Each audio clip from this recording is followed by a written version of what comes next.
On June 7th, 2020, one of the most chilling mountain videos I've ever seen was uploaded to YouTube. In the video, the uploader Edouard Bazin is out skiing and hiking with a few friends somewhere in the French mountains. Not much is known about the exact location or what happened beforehand, but honestly, the footage speaks for itself. Take a look.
Faut faire gaffe, il y a l'arrimée ici.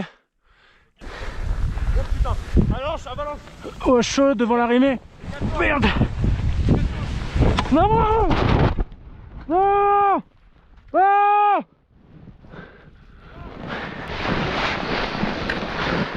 Aide-moi. Je crois que je me suis niqué le genou, vite. Ça va tomber. Non putain. Putain merde! Viens me tirer! Ah, je me suis niqué le genou, je crois. Faut pas que tu te mettes en dessous de moi, sinon il y a tout qui me tombe sur la gueule. Suddenly, an avalanche breaks loose, knocking Edouard off balance and sending him straight into a crevasse. A situation like this is terrifying because every second spent inside one of those icy cracks could be your last. The group tries to stay calm, but getting him out of there is no easy task. Faut pas que t'ailles au-dessus de moi là. Je peux pas aller dedans. Putain, j'ai zéro corde, fake. C'est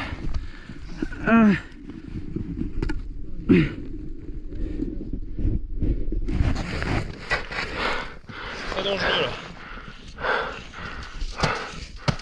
Faut que tu dises aux autres qu'ils fassent gaffe. Attends. Attends, faut que je te file une sangle au pire.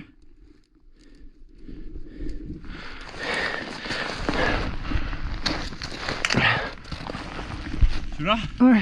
Ok. Attends. Ah, je me suis niqué le genou, je crois. Putain, merde. Faut que je les chausse ou pas? Ouais, des choses. Mais ça me tient, j'ai peur, putain. Des choses, vas-y. Je peux pas.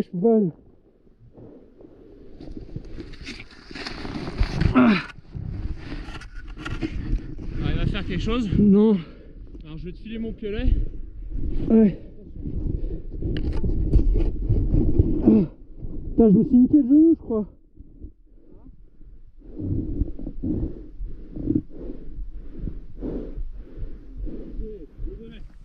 Tiens bon.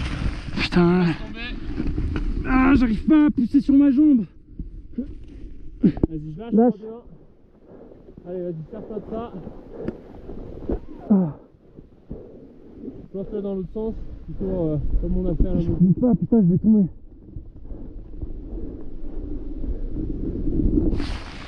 Ah, j'arrive pas. Sans ça. Je sais que j'ai pas de corde là.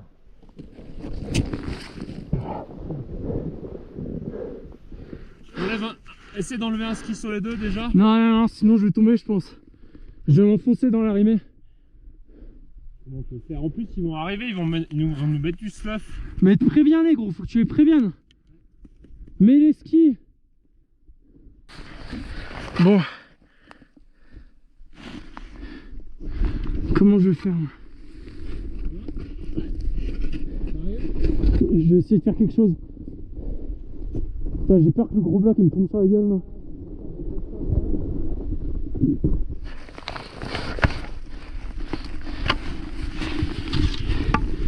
Ok. Prends ça. Tu as?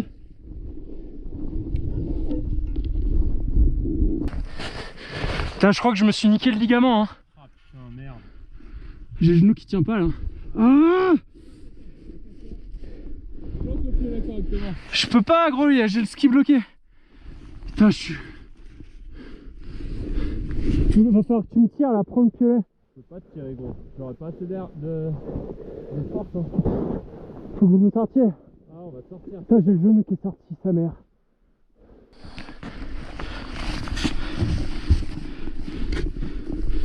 Attends, je vais essayer d'enlever l'autre ski, mais ça me fait peur.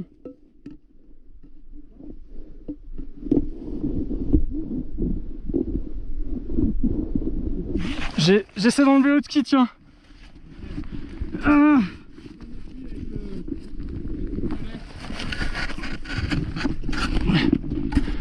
Ok, super. Nickel. Ok. Allez, allez. Oh. Allez gros. Allez, c'est bien. Ah, j'ai mal. Allez, super. C'est presque. Attends. Ah, je me suis bien fait le genou, je pense. Putain, merde. Bon, au moins, t'es pas enfui sous la neige. Tu me tiens bien? Ouais.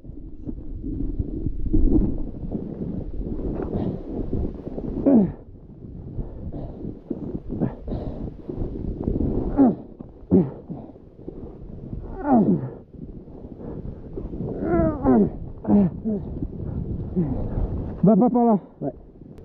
Ok. Oh putain. Il y a un trou là aussi. After several tense minutes, they finally managed to pull Edward out. But with more avalanches and hidden crevasses all around, they make the right decision and contact rescue for help. A helicopter arrives shortly after, taking Edward to the nearest hospital. Honestly, this is one of those experiences you would never forget.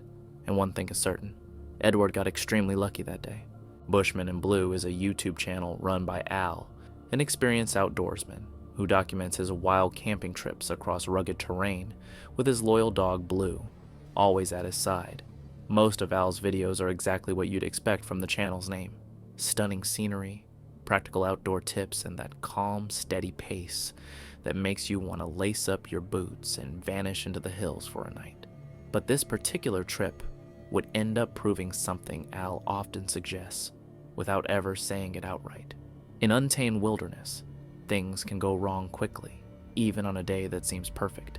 The adventure started like many of his trips do.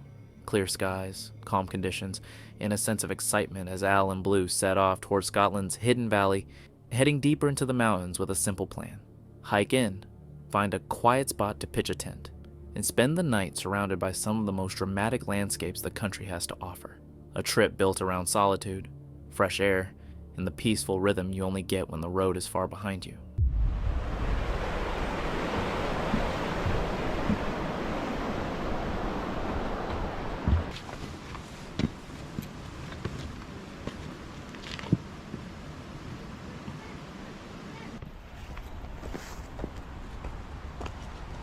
Well, it didn't last long. It's 5 degrees at the car, so it's pretty chilly, but as I always say, start off with one less layer than you think you need. So within 15 minutes, off it comes. Every time.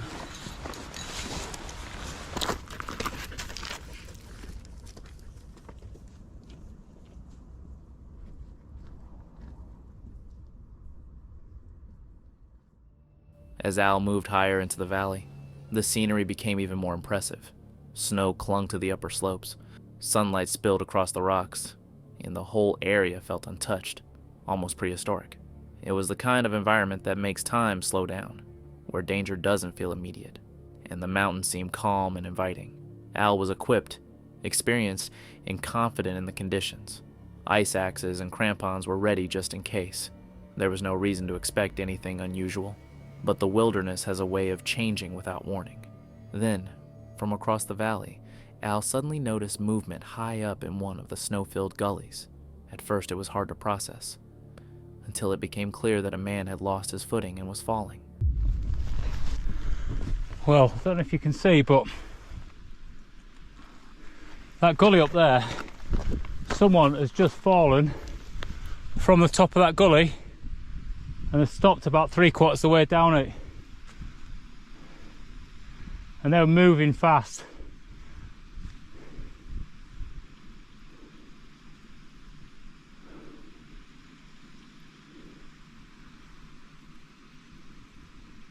I'm just listening out and see if there's any noise or any distress signal there. Don't look like they're moving, to be honest. What Al witnessed was violent and uncontrolled, a long tumble that lasted roughly 150 meters or more. The climber rolled at speed, arms and legs flailing as he tried to regain control, the kind of fall that looks unreal until you realize it's happening in real time. For several long moments after the fall, the man did not move. There is someone on top, which must be his mate, I guess, but hell, that was a long bloody fall. There's going to be a good couple hundred meters there.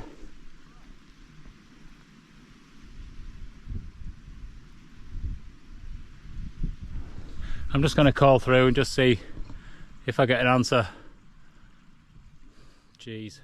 Al stayed focused on him from a distance, listening for any sign of life, knowing how easily something like this could turn fatal in the cold and snow. Then, finally, a hand signal, small but unmistakable, letting Al know the man was conscious. Even so, it was immediately clear the situation was serious. A fall like that could mean broken bones, head trauma, internal injuries, and up here, with daylight fading, the difference between being injured and being stranded can become a dangerous line. Well, I just shouted over and I did get a hand signal, but he was really falling, like proper rolling, arms and legs all over, so there's a good chance he's hurt himself. Anyway, there's two other people here, so I'm just gonna head over and then just make sure he's alright and doesn't need any sort of support to get back down again. Frig me, that was a hell of a fall though, and he was proper just arms and legs doing cartwheels everywhere. Right, let's get over there, eh? He's at the bottom of the gully. Right, okay. Just found these two skiers here, so I'm just going to head up and just see if this guy's alright. But it's going to be a tricky one underfoot. Currently on snow. The approach wasn't easy. Snow covered the ground, footing was unstable, and the terrain demanded patience. Al began the climb carefully, moving with purpose, but remaining controlled. God, I hope he's alright. I cannot leave him without checking though. No chance whatsoever.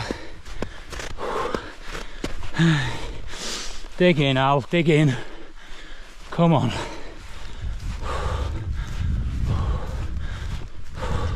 Well, crampons on, ice axe out. And if you can see up there, two people now. One guy's walked his way down to the other one. He's moved and he shouted and said everything's okay, but he hasn't stood up. I just feel I need to just go check in and see what's going on. At least I've got some kit just to at least keep him warm if needed. Oh God, that was just unbelievable. Unbelievable. I need to make my way up through all this now. Let's have a look. Oh God. Come come on, come on, come on.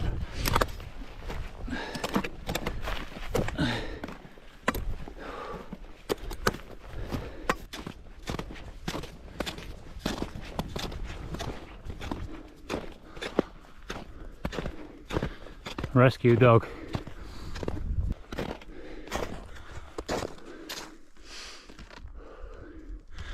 Well, I'm nearly to the guy.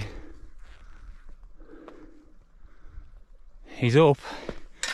Looks like he might be limping slightly, but at least he hasn't broken anything. Oh dear.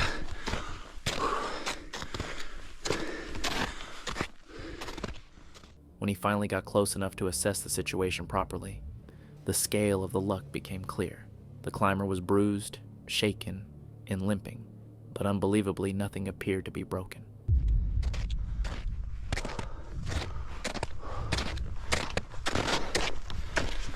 Here he is. What a hellish fall, mate. Are you okay?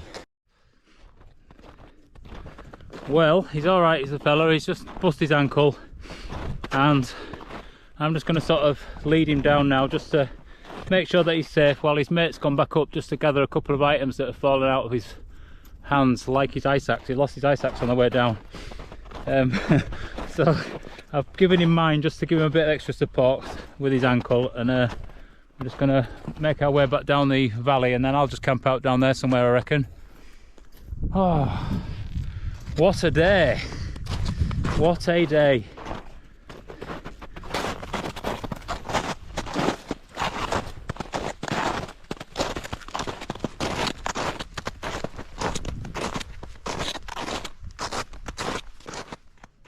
Al handed over his own ice axe and offered steady support as they began the slow descent back towards safer ground. Step by step, the injured man made his way off the slope, and eventually his companion rejoined them after retrieving dropped gear.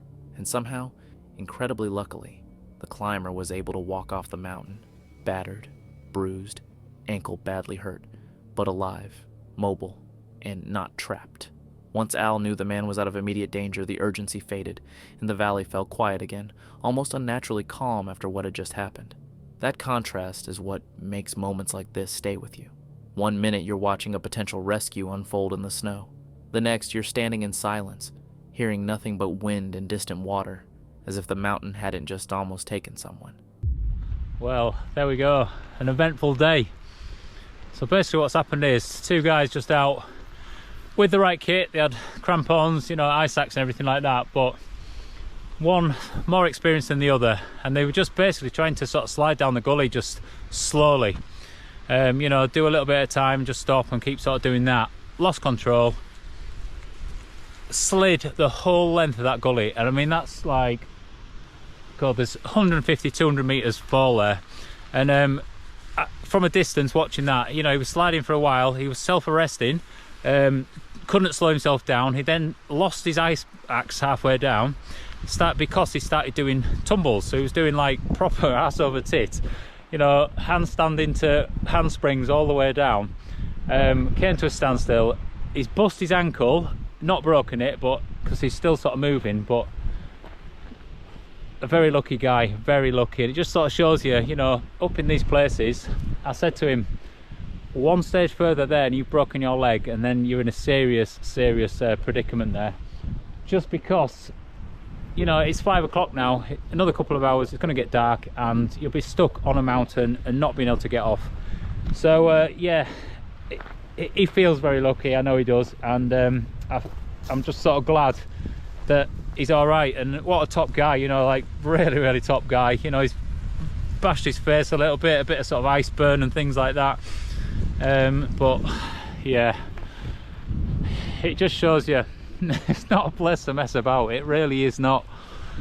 Oh dear.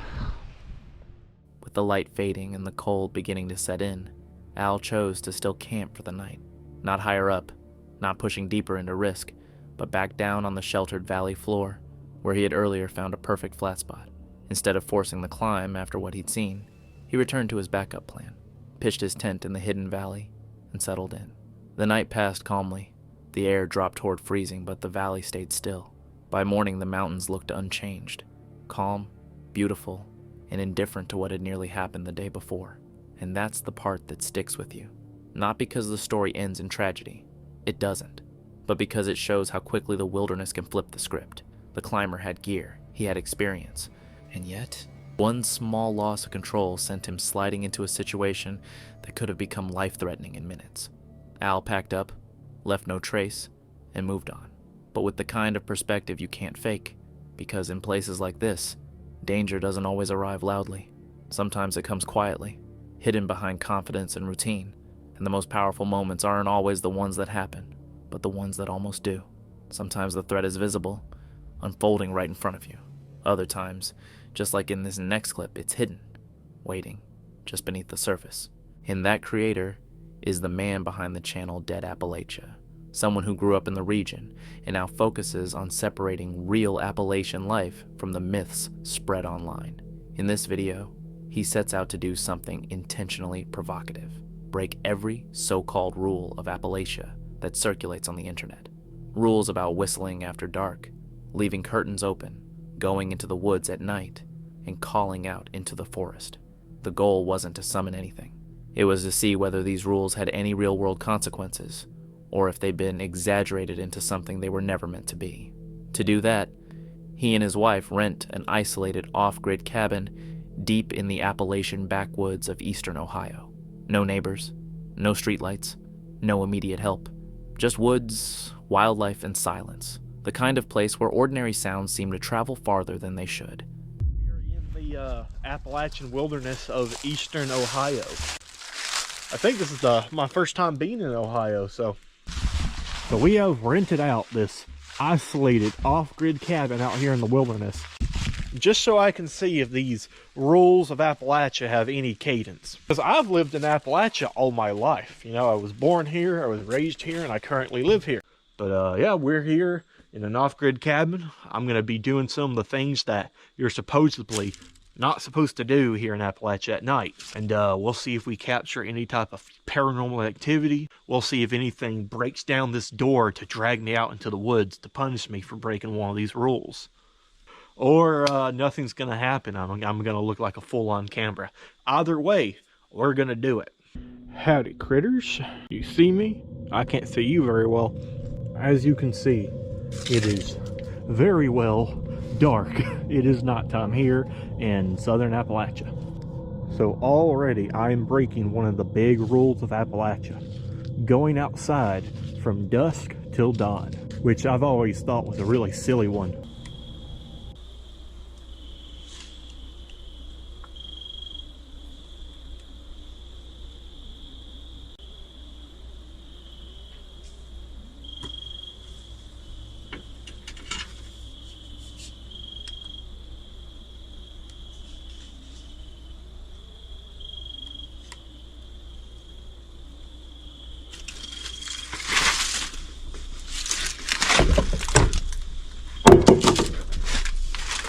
God. Oh, my freaking phone. Hopefully you can hear that with the audio turned up. Did y'all hear that rustling? Hello? Any wendigos out here? Any skinwalkers? I ain't afraid of you.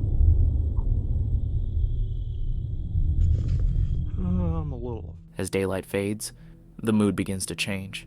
Coyotes can be heard calling nearby, close enough for their voices to echo through the trees. Rustling sounds move along the tree line. Probably nothing supernatural, but enough to remind you how exposed you are once darkness settles in. That night, the rules start being broken. The curtains are left open. Whistling is directed into the woods. He walks the trails after dark, deliberately provoking the environment, not because he believes the folklore, but because he wants to see if anything measurable occurs, and something does happen. Let's begin this investigation in earnest. It's fall. Oh, I love the cold air.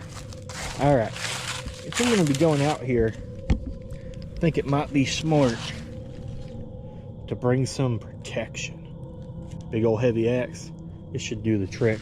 I didn't bring a gun because I don't have a carry permit for Ohio, so you know what? Unfortunately, there's no way I'm going to be able to carry that and the camera and the light and be able to know where I'm going, so I'm going to have to leave the axe behind. Okay.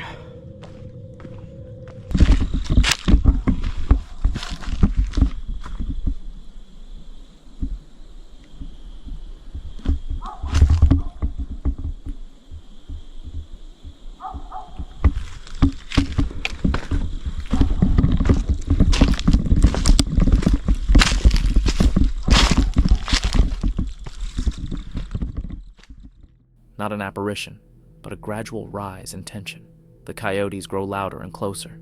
Sounds travel strangely across the ridge, yet he keeps going, even though everything inside him is telling him to turn back toward the cabin.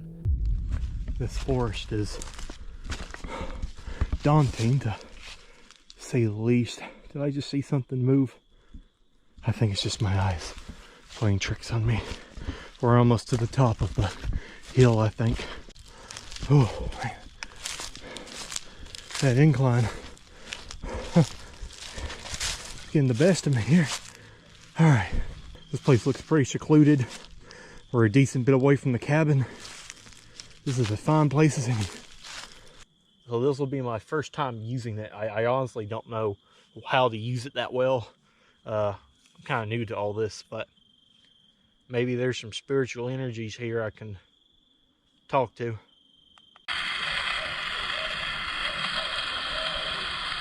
Pay for a vacation later.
Those are coyotes.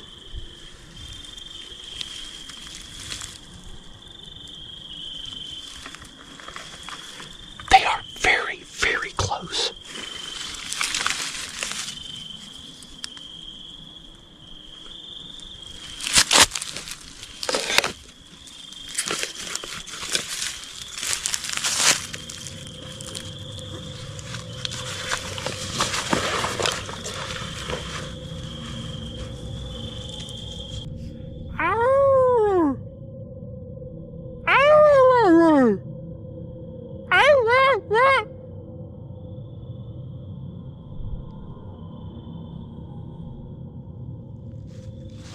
What got them hooting and hollering last time is the spirit box. Maybe if I run it again, I'll get them to start up again. Let's try that.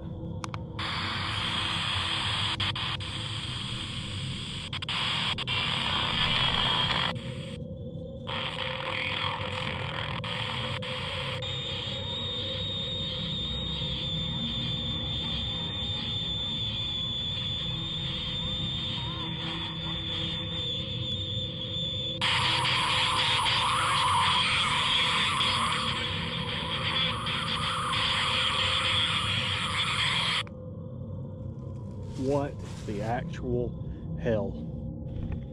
I think it's about time I head back to the cabin. What the actual hell was that? The spirit box was working fine just a minute ago, getting regular radio signals. Is that normal? I'm sure there's some much more experienced paranormal investigators who have used spirit boxes frequently. Is that normal? For it to make that god-awful sounds? That has set my nerves right on edge. I don't like it. The spirit box, something the creator himself admits he doesn't fully understand, starts producing distorted noise that's harsh, mechanical, and entirely unlike normal radio chatter. It's enough to make him stop using it completely.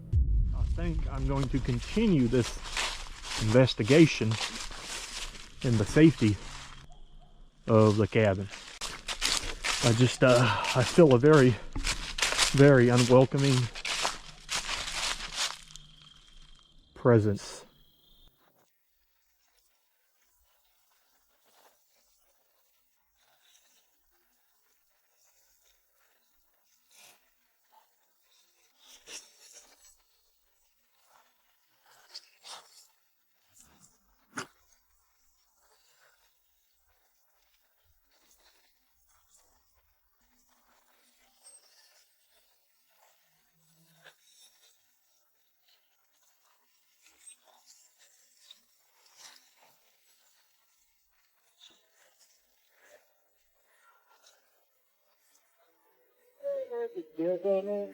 Oh yeah, here. It is. I'm up there. Did you go by it already? Yeah, so it goes the cabin, geode house, and then the A-frame. They're kind of up the same path. If you keep looking on the right here, there'll be two signs that say geo house and then A-frame house. Okay, and the signs are on the right hand side? Yeah. Okay. Thank you. All right, thanks. No problem. You know that A-frame and those other cabins I was talking about? Those fellers were lost and just wanted to try to find where the cabin was that they're supposed to go to. I was worried I had disturbed someone doing all this and gotten someone mad at me, but I reckon we're okay. It's weird they're coming in so late. All right, let's get back inside. Later, while regrouping back at the cabin, his wife mentioned seeing unexplained lights moving along the ridgeline. Too high and too slow to be vehicles, too steady to be flashlights. Once again, no conclusions are drawn, only observation. Eventually, they leave the cabin for a short time to reset. When they return, the night continues without escalation. No break-ins, no figures at the windows, no dramatic payoff. By morning, the conclusion is simple and far more grounded than the myths suggest. Appalachia isn't a supernatural trap waiting to punish people for breaking rules invented online, but it is an isolated, unfamiliar environment where sound behaves strangely, wildlife moves freely, and fear fills the gaps when visibility drops and control disappears. Nothing followed him home, nothing attacked them, but the discomfort was real. Because sometimes fear doesn't come from monsters. It comes from realizing how little control you have when you're deep in the woods after dark, and how easily folklore grows when explanations remain just out of reach. That's what makes videos like this unsettling. But not every unsettling place relies on legend. Some leave behind physical evidence with no clear explanation for why it's there. This upcoming video comes from Sergey, the creator of the YouTube channel Travel Stories. His work typically focuses on isolation, extended trips into untouched wilderness, nights spent in self-built log cabins, and the quiet routines of living far from civilization. Most of his videos are slow-paced, deliberate, and nearly meditative in tone. However, this one reveals just how quickly that sense of calm can unravel. The journey starts much like his previous trips. Sergey travels deep into the forest, intending to spend the night alone in a small log cabin he has stayed in before. Along the way, he stops to check a trail camera he set up earlier in the summer. Almost immediately, he realizes something isn't right.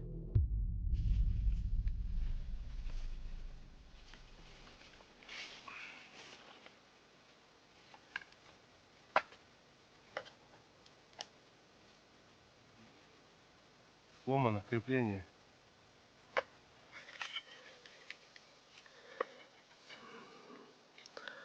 Вот этот кусочек вырван. Фотоловушку эту установил где-то в начале июня, в первой половине июня. Сейчас посмотрю, включу, если... Ну, в любом случае, вы сейчас кадры увидите, какие там есть.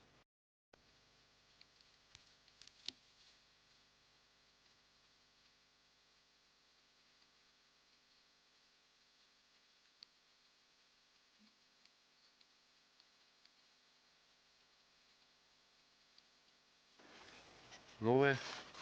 Подумаем, что-нибудь придумай. Ловушку пока забираю. The camera is hanging at an odd angle. The mount is cracked. When he checks the footage, the explanation is obvious. A bear had been messing with it. Not a big one, but curious and strong enough to break plastic as if it were nothing. It's a quiet reminder of where he really is. Not a campsite, not a park, but an animal's territory. He reaches the cabin as the daylight begins to fade and starts getting ready for the night. Water needs to be fetched from a nearby stream. Firewood has to be collected. Then a serious problem emerges. The wood stove won't draw smoke properly. Instead of venting outside, smoke floods the cabin, filling the space until breathing becomes difficult.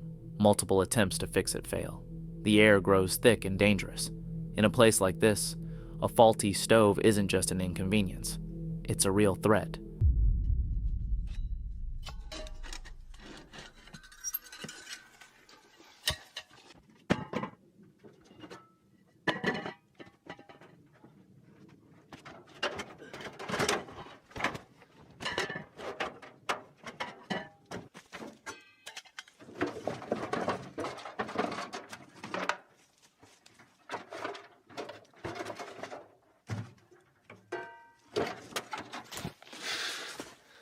Ребята, я плохо проверил все трубы. Смотрите. Видите? Осиное гнездо внутри трубы. Прям внутри трубы сделали осиное гнездо. Охренеть. Так, сейчас мы его вытащим. After taking the pipes apart section by section, he discovers the source of the problem. Inside the chimney is a wasp nest that had quietly formed over time, completely blocking the airflow. Some of the insects are still inside, already dead from the smoke. He removes the nest, clears the pipe, and at last the stove begins working properly again. The immediate danger is gone, but it's already obvious how fragile safety is in a place like this. One small, overlooked detail could have changed the outcome of the night entirely. The following morning begins calmly. Soft autumn light filters through the trees. The forest feels peaceful once more, but that peace doesn't last, because not long after waking up, the danger becomes real.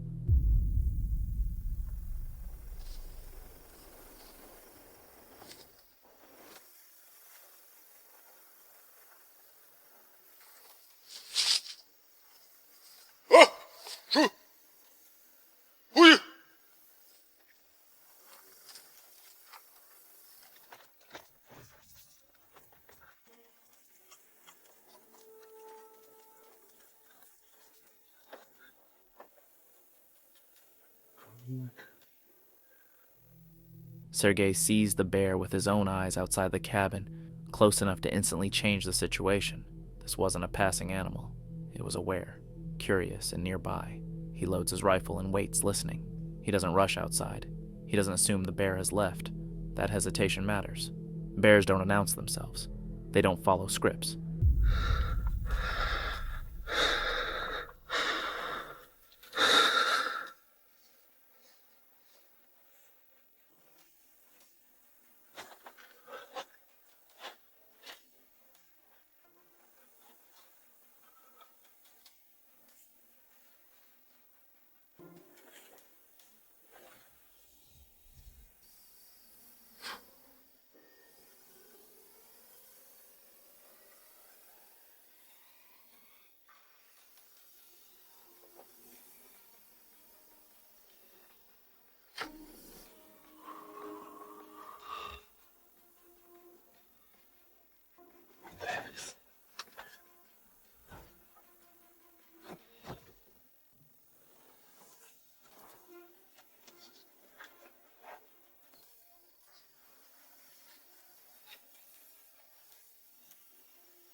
Eventually, he decides to step outside, hoping that making noise alone will be enough to drive the animal away.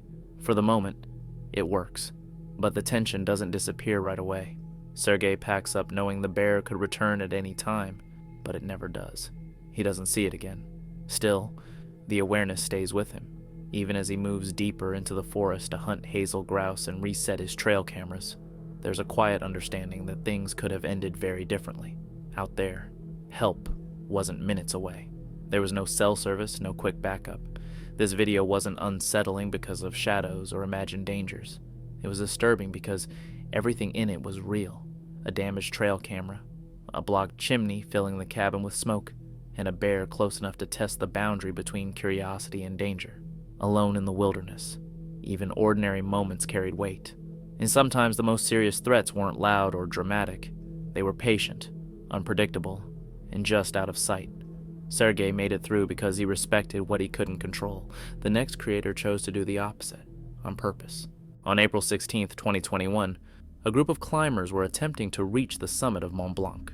To do that, they had to cross the Goder Road, also known as the Corridor of Death. This route is one of the most popular ways to ascend the mountain, but it is also one of the deadliest. Between 1990 and 2017, more than 100 people died here, mostly due to falling rocks and ice. So, even on a good day, stepping into this section means taking a huge risk. At first, everything seemed to be going smoothly. Part of the group had already crossed, and the rest were preparing to follow. But then, without warning, the entire mountainside came alive. Take a look.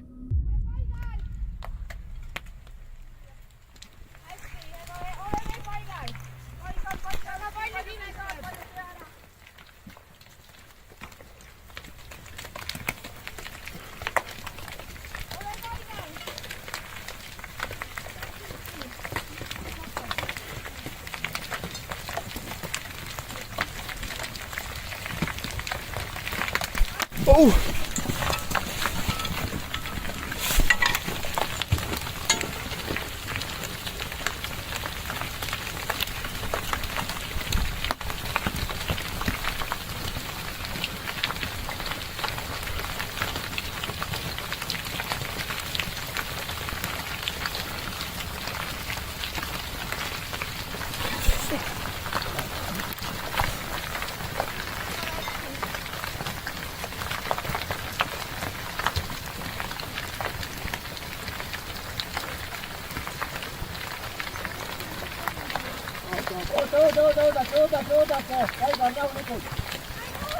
Ole paigal!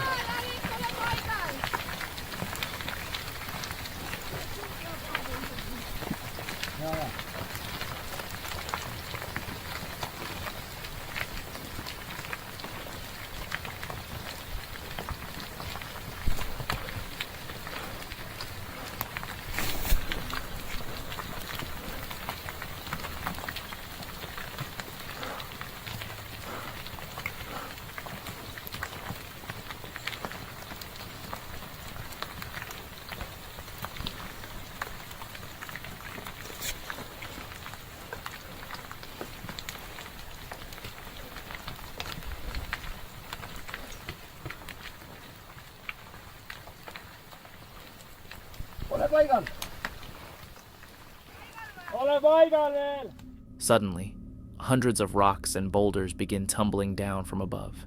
Some of them come crashing down at more than 100 mph, fast enough to kill someone instantly. The rockfall continues for almost 2 full minutes, and when it finally slows down, the real danger begins.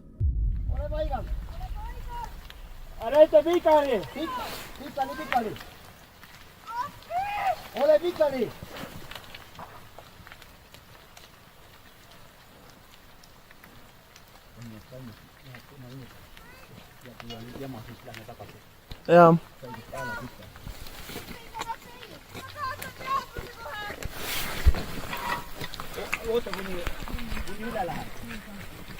Oota, ole paigal! Jäi aitäpä tagasi. Ole rahulikud, Taret! Me tuleme appi! Ole rahulikud, kõik läheb kohe mööda! Ole lihtsalt rahulikud!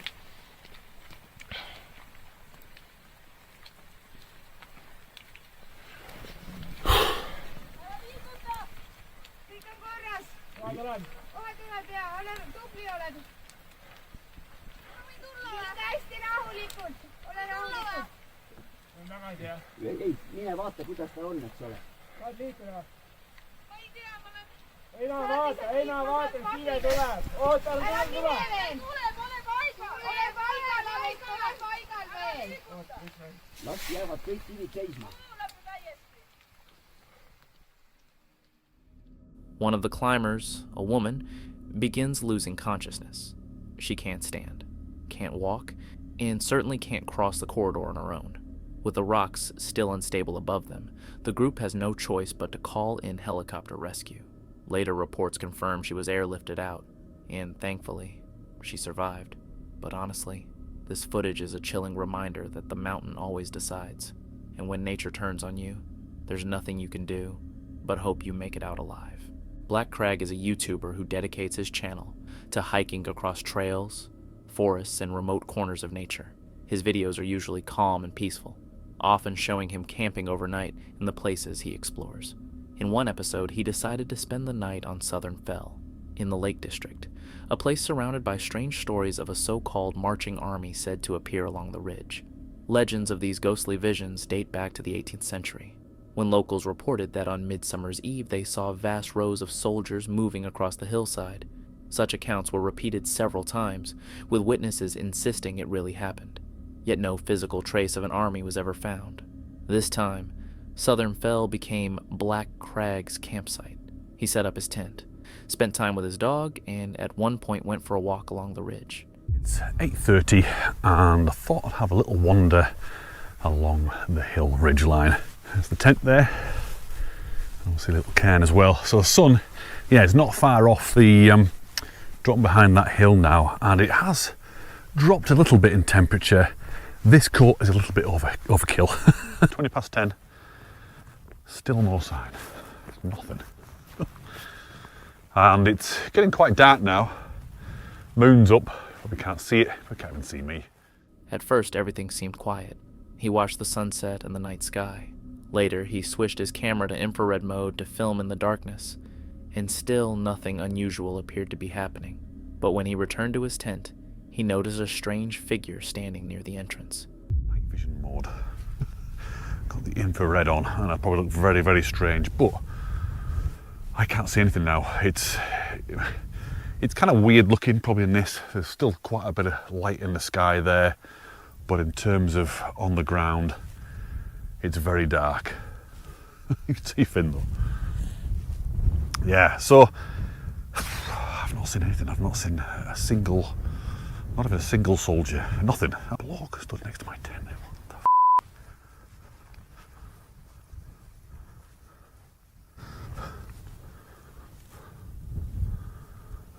That has absolutely scared the out of me.